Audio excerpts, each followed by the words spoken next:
going on, everyone? Welcome back to another episode of Talking Time in a Six, baby. Today we're going to talk to you about harm reduction, about everything that goes into it and stuff like that. Here downtown Toronto, there's a place called The Works. The Works, you can get harm reduction equipment. You can get if you're just homeless and just fresh out of jail, you can use them as an address on Victoria Street. You can also go there for clothes, maybe like a coffee, they'll help you out with a token to get on the TTC, stuff like that. They'll help you find resources, stuff like that, okay? Now, harm reduction products.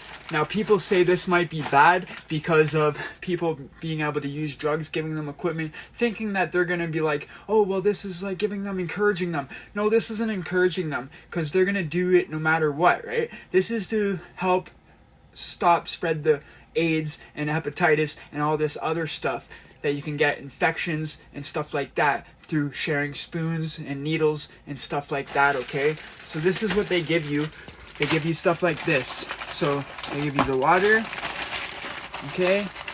This. They give you lots of stuff to stay clean, okay? Nice clean stuff. And I'm going to show you how it works, how an addict would do it. Obviously, I've been clean for a long time, so I'm a harm reduction advocate because I got clean, and if I can get clean, you can do it too. So basically, what they would do is take this right here, open it up,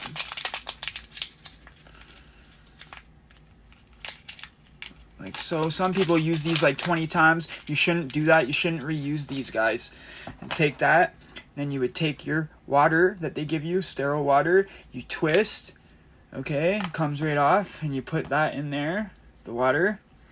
Then you would put your dope.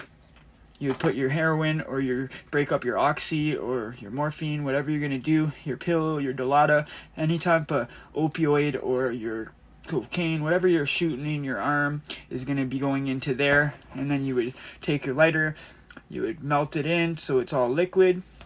Then you would throw in your filter. Okay. You take your clean thing here, clean syringe, take the thing off, take your thing like so.